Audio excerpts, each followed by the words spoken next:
মাগরিবের নামাজের পরে কারো সঙ্গে কথা না বলে একটি দোয়া 7 বার পড়লে আল্লাহ পাক রব্বুল আলামিন আপনার দোয়া কবুল করবেন, ঋণ মুক্তির ব্যবস্থা করে দিবেন, অভাব আল্লাহ তাআলা দূর করে দিবেন। বর্তমান আমাদের সমাজে আমরা অনেকে আমল করতে চাই না। আমলের মাধ্যমে কিন্তু আপনি আপনার জীবনটাকে পরিবর্তন করতে পারেন। আমল দিয়ে যদি আপনি আপনার জীবনটাকে সাজান, দুনিয়াতেও শান্তি পাবেন, আখিরাতেও শান্তি পাবেন। নবীজি সাল্লাল্লাহু আলাইহি ওয়াসাল্লাম আমাদেরকে এমন কিছু দোয়া শিক্ষা দিয়েছেন যে দোয়ার মাধ্যমে কিন্তু আমরা সুখে শান্তিতে দুনিয়াতে বসবাস করতে পারি। নবীজি সাল্লাল্লাহু আলাইহি সাল্লামের কাছে অনেক সাহাবায়ে কেরাম বলতেন, ইয়া রাসূলুল্লাহ, আমার সম্পদ কম, দুনিয়া আমার কাছ থেকে দূরে সরে গেছে, ইয়া রাসূলুল্লাহ কিছু দোয়া বলে দেন। আমি ঋণে জর্জরিত হয়ে আছি, ইয়া রাসূলুল্লাহ কিছু দোয়া বলে দেন। নবীজি সাল্লাল্লাহু আলাইহি ওয়াসাল্লাম তাদেরকে আমল বলে দিতেন। তারা আমল করে অনেকটা উপকৃত হতো, দুনিয়াতে তারা সম্পদের মালিক হয়ে যেত।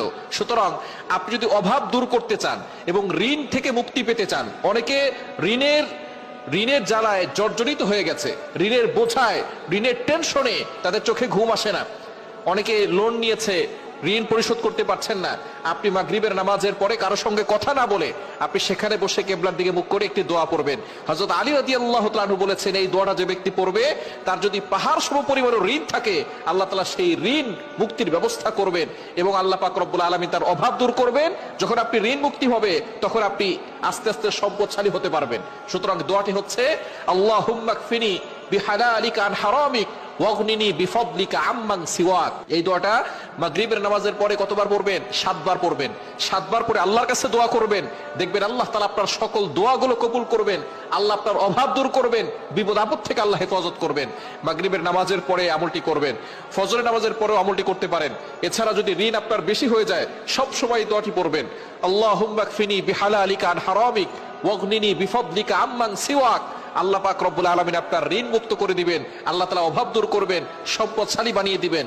সম্পদের প্রয়োজন আছে, আপনি হজ করতে যাবেন, বিমান ভাড়ার জন্য টাকা পয়সার দরকার আছে না নাই? যাকাত দিতে হলে যদি আপনি যাকাত দেওয়ার নিসাব পরিমাণ মালিক না হন, তাহলে আপনি যাকাত দিতে পারবেন না। আপনি নিসাব পরিমাণ মালিক হলে আপনি যাকাত দিবেন। এখন আপনি যাকাত দিবেন, এই জন্য আপনার সম্পদ থাকার দরকার আছে। মানুষকে দান করবেন, এই জন্য আপনার কাছে টাকা পয়সা থাকার দরকার আছে।